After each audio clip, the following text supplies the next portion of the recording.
आज आप सीखेंगे मैं का प्रयोग। माय डियर फ्रेंड, एक बात मैं आपसे कह देना चाहूँगा कि आप किसी वीडियो को ना छोड़ें। आप कंटिन्यू रहिए। हो सकता है कि आपको समझ में आ रहा हो या नहीं आ रहा हो, कोई बात नहीं, बस कंटिन्यू आप देखते रहिए, क्योंकि जब समय आएगा तो आप हर चीज़ को समझने लगेंगे माय फ्रेंड।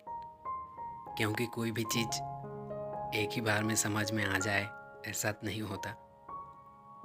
इसलिए आप कंटिन्यू रहिए, वीडियोस को देखना ना छोड़िए। तो आज हम बात करेंगे मैं पर।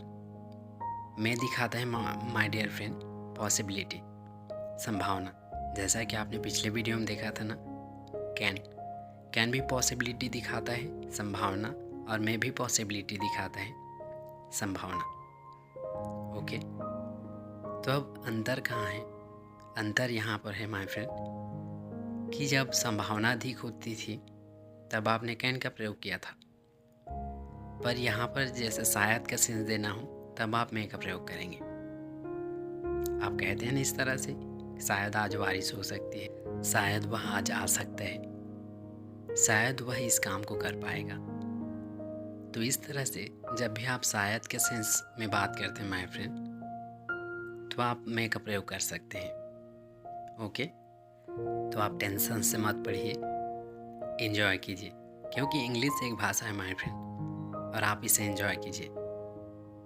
जितना समझ में आ रहा है, अगर आप समझ गए तो उसे ट्राई कीजिए स्पीकिंग करने की।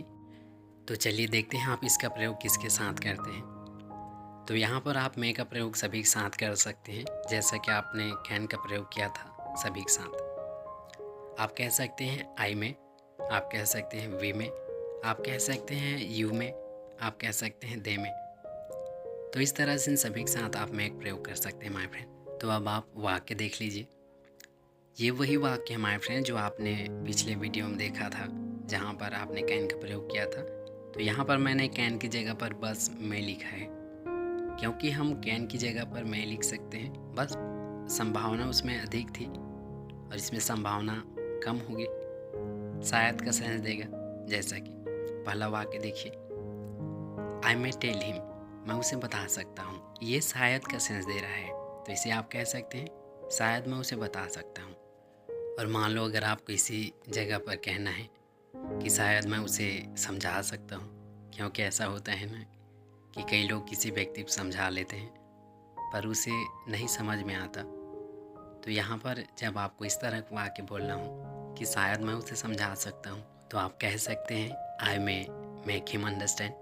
अब आप दूसरा वाक्य देखिए, वी मे हेल्प यू, हम आपकी मदद कर सकते हैं। पर यहाँ पर आप श्योर नहीं हैं कि आप उसकी मदद कर ही दें, इसलिए तो आपने मैं का प्रयोग किया। अगर आप श्योर होते तो कैन का प्रयोग करते। ओके माय फ्रेंड, अब आप देखिए तीसरा, यू मे डू दिस, आप इसे कर सकते हैं। पर यहाँ पर यह भी श्योर नहीं है कि आप इसे कर सकते हैं।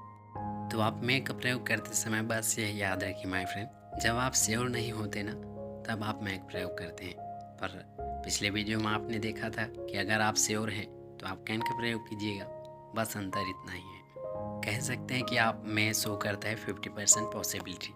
अब आप देखिए चौथा, दे मे गिव यू मनी, वे आपको पैसे दे सकते हैं।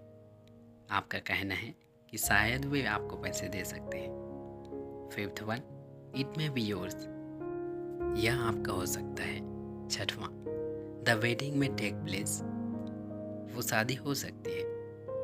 सातवां, ऑल एम्प्लॉयज़ में डू दिस वर्क, सभी कर्मचारी इस काम को कर सकते हैं।